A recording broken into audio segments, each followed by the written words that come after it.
O sertão nordestino inserido na geopolítica mundial. Pernambuco falando para o mundo. Cinema, aspirinas e urubus.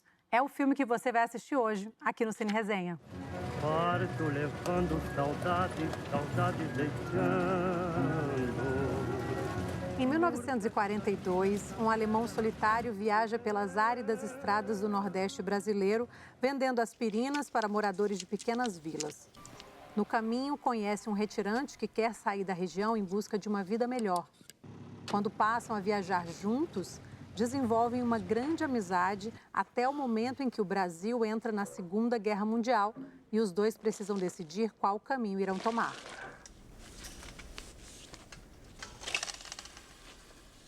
E eu converso hoje com Marcelo Gomes, que é um premiado cineasta pernambucano, e também Eduardo Valente, cineasta, crítico de cinema, e que também faz parte das equipes dos festivais de Berlim e Olhar de Cinema. Gente, sejam muito bem-vindos aqui ao Cine Resenha. Obrigado. Marcelo, eu queria te levar lá para 2005, quando você ali estreava em longas-metragens, né, com o cinema, Aspirinas e Urubus. E também naquele momento ali o cinema brasileiro vivia um momento especial ali, importante de surgimento de realizadores fora do eixo Rio-São Paulo. Aí agora a gente mais ou menos aí 20 anos depois, eu queria saber qual é a leitura que você faz sobre aquele momento. Olha, muito curioso, porque na época, assim, estava o Sérgio Machado, que é da Bahia, o Cairinha News do Ceará, e eu de Pernambuco querendo fazer filmes. E a gente estava trabalhando no mesmo filme, que era o Madame Satã, que o Carinho finalizou 2 anos antes do Aspirina. Então, Madame Satã foi uma grande escola. E era um momento que a gente estava querendo fazer cinema, mas era muito difícil, né? Eu dizia que o cinema brasileiro se restringia à Via Dutra, vivia entre Rio e São Paulo. Então, era muito difícil. Tinha surgido o Baile Perfumado alguns anos atrás, mas era uma exceção, né? E agora eram 3 cineastas, 3 lugares diferentes querendo fazer filme. E a gente conseguiu, né? Primeiro foi o Madame Satã, e o Madame Satã estreou em Cannes, e por uma coincidência muito grande, tanto o filme do Sérgio quanto o meu ficaram prontos no mesmo ano, e a gente estreou para o mundo inteiro o nosso filme em Cannes, no qual o Eduardo estava nessa sessão, né, Eduardo? Lembra muito bem. E vocês são de gerações próximas do cinema brasileiro, né? Enquanto o Marcelo estava lançando os primeiros filmes, você também estava participando de um movimento de renovação da crítica, né? Sim. Conta um pouquinho pra gente sobre esse movimento. É interessante isso porque acho que tem a ver com várias coisas que acontecem historicamente junto, né? E para a gente, nessa área da crítica, é um momento em que a internet realmente passa a ser um meio possível de acesso e de exposição de ideias, né? Que era uma coisa que começa ali no meio dos anos 90 e aí se consolida aí nessa virada, né? Dos anos 90 para os anos 2000, e aí justamente essa geração que Marcelo estava falando, né? Me lembro que Madame Satã, a gente cobriu o lançamento do filme, tanto em Cannes, depois no Brasil, no Festival do Rio, e você tinha ali uma possibilidade. O próprio Coutinho, que é de uma outra geração, mas começa a fazer seus documentários em digital nesse período, que também é uma alteração bem grande no universo do documentário. Então, você tem uma efervescência muito grande e que junta, como você falou, junta várias áreas diferentes, realização, crítica, é uma época de explosão dos festivais de cinema no Brasil, né, a segunda metade dos anos 90, então são muitas coisas que acontecem simultaneamente, né? E tinha o Gilberto Gil, que era o ministro da Cultura, e ele promovia essa descentralização, né? A produção regional da cultura, que era muito, muito importante, porque já houve em Pernambuco, há 100 anos atrás, um ciclo de cinema. Nos anos 70 houve o ciclo Super 8, mas eram ciclos que se acabavam ali, né? E com essas políticas públicas que foram surgindo, não virou outro ciclo, porque podia ter virado, né? Continuou, né? E até hoje você tem várias novas gerações de cineastas fora do eixo, né? Gente fazendo filme no Acre, Roraima, Rondônia, Ceará, Rio Grande do Sul, isso aqui é maravilhoso. Verdade. Diferentes perspectivas do Brasil, né? Sim, e focando assim um pouquinho no filme, né? Cinema, Aspirinas e Urubus. Tem um momento ali do filme, no final, ali nos créditos, que tem ali uma referência inspirado em Relato de Viagem de Ranulfo Gomes. Que relato é esse? É uma história um pouquinho longa, eu vou tentar resumir, mas um dia esse tio-avô meu estava desaparecido em São Paulo, ninguém encontrava ele na família. E eu estava indo para o Rio de Janeiro, para São Paulo, para ver uma mostra de filmes na Mostra de São Paulo. E meu pai falou, vai à procura desse seu tio, porque ninguém encontra ele. Tá bom. Fui lá, bati na porta dele, encontrei ele, tirei umas fotos dele para mandar para a família, e ele falou, olha, eu vou te contar uma história. Começou a contar essa história e mostrar aquelas fotos daquela viagem dele. Eu falei, nossa senhora, isso é um filme, isso é um filme maravilhoso na minha frente, né? O tema da alteridade, né, de encontro de culturas diferentes foi um tema que sempre me encantou. E é o encontro desse alemão com esse sertanejo. Exatamente, né? Isso que eu ia te perguntar agora, porque tem essa questão. A gente tem ali o brasileiro, que de certa forma tem uma visão crítica ali sobre a miséria, né? A gente tem o alemão, que fica encantado com tudo que ele vê ali, mas de alguma forma os dois estão fugindo da realidade deles. E aí, como é que você trabalhou essas perspectivas diferentes no filme? Eu acho que a primeira coisa que eu decidi fazer é cruzar estereótipos, né? Porque o óbvio seria ver aquele alemão super rígido, com aquele pensamento kantiniano, e aquele sertanejo, né? Aquele bom selvagem, né? Então, a primeira coisa que eu fiz foi cruzar estereótipos e construir arquétipo, né? O arquétipo de um e de outro, né? O alemão é romântico, adora o sertanejo, o sertanejo quer ir embora dali. Lógico, o alemão está fugindo da guerra, né? A questão sociopolítica dele é fugir do lugar onde ele veio. O sertanejo ele tem que fugir da seca, porque aquele lugar é terrível. Então, tudo a ver esses dois personagens terem reflexões diferentes sobre o sertão e sobre a guerra e a Europa também, né? Legal. Então era isso, foi a primeira ideia, foi o cruzamento de estereótipos para construir arquétipos, né? E a partir daí desenvolver essa viagem, desenvolver uma construção de personagens onde no início existe uma rejeição sobre o diferente, né? O Ranulfo não entende bem o alemão também não entende bem ele, e pouco a pouco eles constroem uma amizade por interesses, né? Porque um precisa do outro e o outro precisa do outro. Um dá emprego para o outro ajuda a sobreviver também um pouco naquela região. E depois se constrói uma amizade, quando se desconstrói esse preconceito inicial, né? E eu achava que esse era um tema muito importante, e até hoje é, né? Porque o que se vê no mundo, né, é preconceito contra religiões diferentes, quando estados de ser diferentes, quando formas de ser, de culturas diferentes. E eu acho que o que eu queria era trazer essa discussão, que é universal, para aquele microcosmo do sertão, né? Quando você falou Pernambuco falando para o mundo, que também era um slogan que tinha na rádio lá em Pernambuco, eu trouxe isso porque também era a questão, era levar essa questão para uma cidade, um lugar do Brasil que estava construindo uma industrialização esdrúxula, né? Porque o Getúlio Vargas, na época, né, ele não conseguia acabar com a miséria no sertão, ele não fazia nada por isso. Então mandava os sertanejos para trabalhar na Amazônia, né, para produzir borracha, para ser usada na guerra. Então, assim, era um lugar que estava vivendo industrialização esdrúxula, né? Chegava a aspirina, chegava o cinema, mas as pessoas não tinham escola, não tinham hospital, não tinha saneamento básico, não tinha condições de vida. Então, também uma reflexão sobre essa industrialização num lugar completamente arcaico, como era o sertão daquela época. E essas questões todas que estão no filme foram tema de uma crítica do Eduardo. Não sei se você vai se lembrar, Eduardo. Em 2005, você escreveu uma crítica sobre esse filme e você falou que era um divisor de águas do cinema brasileiro. Falou, inclusive, que era uma ponte entre o cinema popular possível e o cinema de arte. Aí eu queria te perguntar o seguinte, 20 anos depois, como é que você avalia essa obra, considerando também a continuidade da obra do Marcelo e também o que aconteceu no cinema brasileiro? Sim. Não, eu acho que eu ia falar justamente isso. Eu acho que é interessante esse texto no sentido de que, claro, naquele momento que a gente conhecia, eu conhecia alguns dos trabalhos do Marcelo em curta, mas aquele é o primeiro longa dele. Então, o que você conhecia era esse filme. E hoje, quando você olha para esse filme sob a luz dos filmes que o Marcelo fez depois, eu acho que o filme já indicava esse interesse muito grande. E eu acho que é interessante, inclusive, olhar para os documentários que o Marcelo fez de longa-metragem, que o Marcelo é um cineasta que tem eu diria que é mais do que um interesse, é uma obsessão mesmo pelo ser humano no sentido da emoção, né? De buscar dentro de cada indivíduo, de cada figura, seja no documentário, seja na ficção, um caráter muito único, né?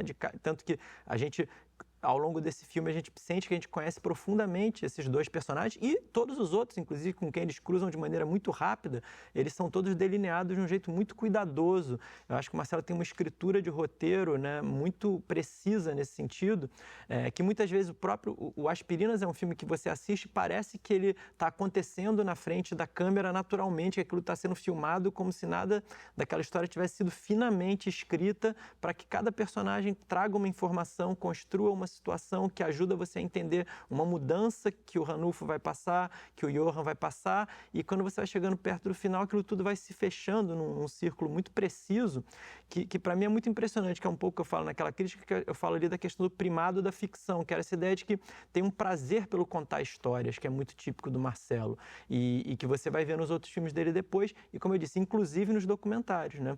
Quando ele vai trabalhar os documentários, sempre tem um prazer de roteirizar esses documentários pela chave da emoção. Então, acho que isso era uma coisa que o Aspirina já meio que deixava claro pra gente e que a gente só viu se confirmar nesses quase 20 anos aí. E o elenco? Como é que foi a escolha? O que mais influenciou na escolha? Eu queria que fosse um elenco de atores nordestinos, né? Eu acho que eles iam trazer uma cor local, um sotaque local, né? Eu acho que era isso importante. E queria que o alemão fosse um alemão, mas a gente tinha muito pouca grana para fazer um casting na Alemanha. Então a gente fez uma grande pesquisa para procurar atores alemães que pudessem falar português.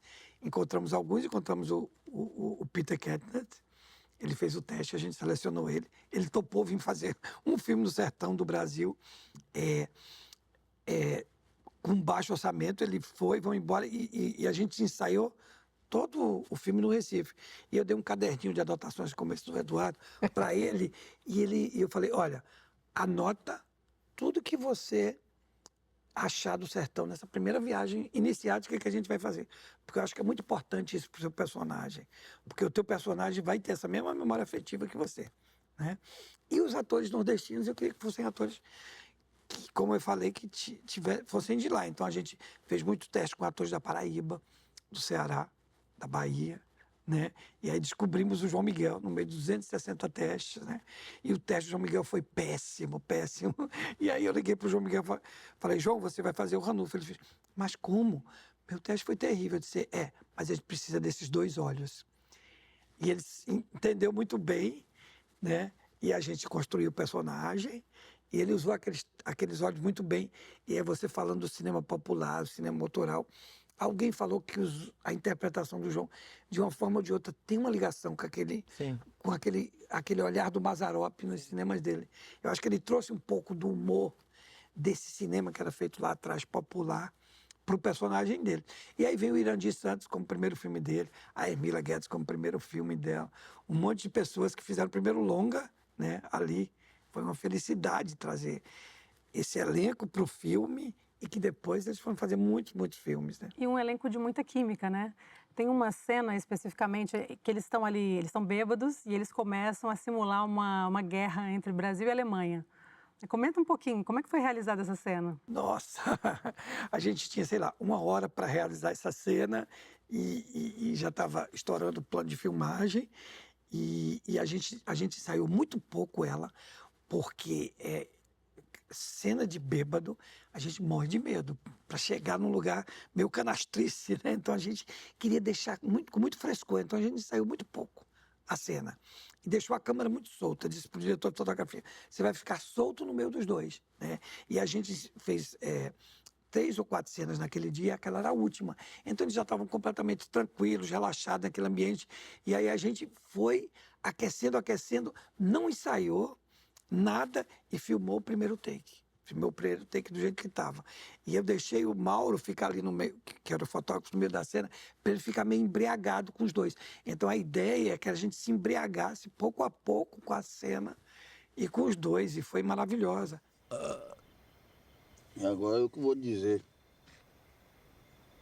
Aquele alemão, eu salvei a vida dele, né? Só que agora, sabe o que vai acontecer? Eu vou matar esse alemão. Eu vou fazer isso antes que ele me mate. Tá vendo isso aqui, mano? Aqui é uma espingarda. Que isso? É? Olha só. Eu que vou fazer. Vou pegar a espingarda. Ah, Isso é o quê, mano? uma arma de verdade. Isso aqui é uma espingarda, rapaz. Espingarda do sertão. Feito na Alemanha. É. Venha. É isso? É isso, rapaz. Isso é bom, velho. Você já foi. Não sabe brincar, não, rapaz. Teve infância, não, rapaz. Tem uma história que aconteceu, eu vou ser rápido com essa história. Eu gostava de ir pro cinema e assistir o filme anônimo, porque era meu primeiro filme, queria ver a reação. E um dia eu fui no cinema lá no Recife, e tinha um casal na minha frente, e o filme começou a passar, e depois de 10 minutos, o namorado olhou para a namorada e falou: vamos embora, você me chamou para assistir um filme, mas isso é um documentário, vamos embora. Nossa, eu fiquei tão feliz, eu acho que foi o maior elogio que alguém pudesse dar ao filme. Porque é tão legal você ver um filme e ele tem uma organicidade tão grande que você descobre que não tem roteirista, não tem personagem. Aquilo é tudo verdade, né? Uma verdade que se imprime, né? Eu acho que talvez foi o maior elogio que os atores também puderam receber. Perdi 2 espectadores, mas foi um grande elogio. E Marcelo, em relação à representação da imagem do sertão, né? Já tinha sido muito representado ali no Cinema Novo e você traz com alguns elementos de modernidade. O rádio, né? O cinema, a própria indústria farmacêutica. Como é que você construiu isso? Olha, eu me inspirei muito no pintor, porque o que eu queria? Eu queria que a Luz do Sertão fosse um personagem, né? O rádio ser um personagem, o rádio era o representante dessa industrialização esdrúxula que eu falei lá atrás, e eu queria que a Luz do Sertão fosse um personagem, né? Então eu descobri um pintor venezuelano, o Reveron, que ele foi morar na França, e quando voltou para a Venezuela, ele ficou meio cego com a luz dos trópicos e decidiu colocar a luz dos trópicos dentro do quadro dele. E era uma luz completamente quase branca, né? Então eu vi aquele quadro e eu falei, olha, é isso, é um cinema novo colorido, né? É o Vidas Secas, mas com cor, né? Porque o Vidas Secas é preto e branco. E esse nosso filme era colorido. Então a gente teve que fazer, eu e o Mauro, um trabalho dentro do laboratório para estourar a luz, para a luz ficar presente, parece que você vai tocar na luz, mas ao mesmo tempo a gente ter profundidade de campo, a gente poder enxergar tudo, porque quando você estoura a luz, lava todo o fundo. Então a gente teve que fazer um trabalho de laboratório que durou 3 meses, até encontrar a química certa para aquela luz não alterar a profundidade de campo. E a partir daí surgiu a luz do Aspirinas. Eu ainda estou cheia de perguntas para vocês, tá? Mas a gente vai ter que fazer uma pausa rápida, só para ir ao intervalo. E lembrando que logo depois do nosso bate-papo, a gente assiste ao filme Cinema, Aspirinas e Urubus, aqui na TV Brasil. Fica com a gente.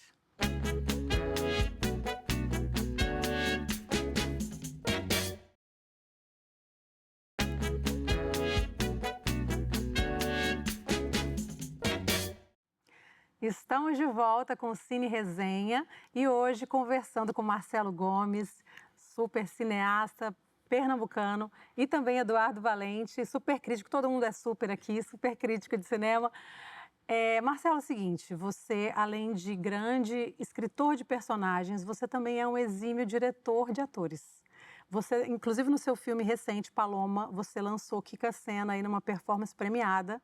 Eu queria saber se você pode revelar para a gente um pouquinho aí de como é o seu método de trabalho com os atores. Olha, eu adoro teatro, sempre adorei. A maioria dos atores que trabalham comigo, eles vêm do teatro, eu acho que o teatro é a base da interpretação. E eu adoro ensaiar, né? A gente ensaia, a gente começa pelo processo de fisicalidade de cada personagem, e pouco a pouco vai entendendo aquele personagem, fazendo muita improvisação. E nesse caso do sertão, a gente queria que o jeito do sertanejo, a forma do sertanejo se incorporasse nos personagens, né? Aí tem essa história da psique do personagem, mas ao mesmo tempo que o sertão contaminasse o personagem. A gente inventou até que a gente criou um sistema de interpretação que era o Sertão Nilavski, que era uma mistura de Stanislavski com o sertão, para construir isso. E pouco a pouco a gente ia construindo. Mas tinha um momento que a gente queria que também não atores fizessem também o filme. E trabalhar com um ator é muito mais difícil, porque você tem que ter a mesma temperatura de interpretação. E tem uma história muito curiosa. Tem uma cena do restaurante que aconteceu o seguinte: eu estava procurando uma casa para fazer a cena do restaurante, conheci um senhor, e eu falei, eu posso entrar na sua casa e olhar, porque eu estou procurando fazer um filme aqui? Ele fez, só entra se tomar um café, você e toda a sua equipe, comigo. Eu falei, gente, esse é o espírito do sertanejo, esse é o espírito do sertão. E aí a gente decidiu fazer o filme na casa dele, e eu convidei ele para atuar. Ele nunca tinha feito nenhum filme, era um agricultor. Então é um risco muito grande, a gente trabalhava com película. Mas eu achava que ele ia trazer uma verdade para o filme que era fundamental. Então a gente foi filmar e a gente rodou a cena e ele interpretou as 3 takes do mesmo jeito. Ele fez uma coisa que parecia que ele tinha feito 10 anos de escola de teatro, de interpretação. Impressionante, podia dar tudo errado. Mas deu tudo certo, a gente acabou a filmagem antes do tempo. E quando acabou, eu falei com o seu José. Falei, seu José, e aí foi difícil? Ele falou, meu filho, difícil é ser agricultor no sertão. Isso que vocês fazem é muito fácil. E você nunca pensou nisso? Oxe, Deus é mais. Gosto de Amazônia. Oxe, falando do povo que vai pra Amazônia, não quero nem pensar. Não gosta, não? Oxe, você já foi? Eu gosto do Recife, não, nunca fui mais. Gosto do Recife ou São Paulo? Oxe, eu gosto do Rio de Janeiro. Eu vi, né? Pra lá que eu vou, mano. Mas assim, o barato é a gente ousar, acreditar em certos caminhos e ir fundo nesses caminhos, e ensaiar, e depois esquecer o ensaio e deixar tudo com aquele frescor, como se fosse um documentário, como se fosse a vida. E aí vem a verdade. E, Eduardo, os filmes brasileiros, eles têm ocupado cada vez um espaço maior nos festivais internacionais, né? Qual a importância das políticas públicas de incentivo que foram implementadas lá atrás através da Ancine? Eu acho que é decisivo porque a gente sabe, o cinema, ele vive uma situação já praticamente centenária, né, pelo mundo inteiro, de uma ocupação muito predatória de um determinado cinema, cinema hollywoodiano, por uma série de circunstâncias históricas que isso acontece. E eu acho que os cinemas nacionais têm que encontrar formas diferentes de chegar às pessoas, tanto internamente quanto lá fora. E uma dessas formas que foi criada também como uma forma de contrabalançar todo esse domínio foram os festivais, né? Os festivais são uma possibilidade da abertura de um circuito alternativo mundial que saia um pouco das regras puras e simplesmente do comércio. Eles também estão inseridos nesse comércio mundial de filmes, mas não só pelas regras balizadas pelo sistema hollywoodiano. Então eu acho que para qualquer cinema nacional de outras partes do mundo, é muito importante essa participação, né? Quando a gente vê um fenômeno recentemente como Parasita, né? Esse filme coreano que foi um fenômeno mundial até ganhar o Oscar de melhor filme sendo um filme coreano. Ele nasce num festival, que é o Festival de Cannes, como aconteceu com os filmes, né? Que Marcelo falou do Carim, do Sérgio, dele. Eu acho que essas plataformas mundiais são muito importantes para que esses filmes cheguem ao mundo e depois, inclusive, ao próprio Brasil, vistos de uma outra maneira. Então, eu acho que a política pública tem que ser muito sensível à percepção da importância que esse espaço tem para criar oportunidades efetivas, tanto no nível internacional quanto para o próprio mercado nacional, né? Vocês chegaram a participar do núcleo criativo, né? De núcleos criativos. Vocês podem explicar um pouquinho para a gente como é que funciona? Os núcleos criativos era outra iniciativa muito importante porque criava justamente... Porque um dos grandes problemas que a gente tem historicamente no cinema brasileiro é a possibilidade de ter o tempo do chamado desenvolvimento dos projetos, né? Muitas vezes a gente sofria desse entendimento como se os filmes já tivessem que chegar prontos e isso fosse uma coisa que não tem nenhum tipo de financiamento, de possibilidade de você gastar um tempo chegando ao seu filme antes de filmar, né? Chegando, burilando esse projeto, burilando esse roteiro, que é uma coisa que Marcelo faz muito e fez muito, né, Marcelo? Junto com o Sérgio, junto com o Carim, uns nos dos outros. E eu acho que esse tipo de iniciativa, como eram os núcleos criativos, que o Marcelo fez parte algumas vezes, são muito decisivos para criar esse tempo, que é o tempo do roteiro e do projeto chegar à sua maturidade antes de precisar ir ser filmado, né? Como é que foi para você? É fundamental. E a gente não tinha nenhuma forma de financiamento. Por exemplo, na época que eu fiz o Aspirinas, eu ganhei um prêmio de uma fundação holandesa, que é a Hubert Bals, que ele me deu dinheiro para desenvolver a história. Se não fosse essa fundação, talvez eu não teria esse tempo para desenvolver a história, com a preocupação que eu tinha, com a investigação que eu queria fazer de anos e anos para construir isso. E agora esses núcleos criativos dão essa oportunidade. Você não tem que ir à procura de uma fundação do outro lado do mundo para ajudar a fazer seu cinema. Está aqui. O apoio público é fundamental, né? Porque a gente tem que construir essas histórias que são espelhos de nós mesmos, da nossa cultura, para a gente se entender melhor, né? E é fundamental. O roteiro é fundamental, é a base de tudo, né? Se você pensar num filme como um edifício, né? O roteiro são os pilares de sustentação daquele edifício que você está construindo. E por falar em roteiro, né? Nos seus filmes, o Nordeste, dialogando com a modernidade, está sempre presente, né? E também de alguns colegas seus aí de geração. Você acha que o Nordeste, ele aponta para o futuro? É engraçado, porque quando eu comecei a fazer cinema, foi o início do movimento Mangue Beat de música, né? Do Chico Science e Nação Zumbi. E eles influenciaram muito a gente. E eles desenvolveram a nossa autoestima, que estava muito lá embaixo na época, né? E ele dizia que o Mangue Beach é uma parabólica encravada nos manguezais do Recife. Eu acho que essa imagem é muito sintomática para o tipo de cinema que veio depois, para o tipo de música que veio depois, né? E o Chico misturava embolada com hip hop. E a gente também queria misturar, né? Histórias até clássicas, mas com influências de um cinema que a gente curtia, como da novela Vague, do cinema alemão, do cinema asiático, e fazer esse caldeirão cultural que foi o nosso cinema depois. Gente, uma pena, mas nosso papo está chegando ao fim. Eu quero dar os parabéns a vocês pelo trabalho que vocês fazem. Também agradecer muito a disposição, a disponibilidade de vir aqui conversar com a gente. E dizer para quem está em casa que agora a gente fica com o filme Cinema, Aspirinas e Urubus. Bom filme para vocês.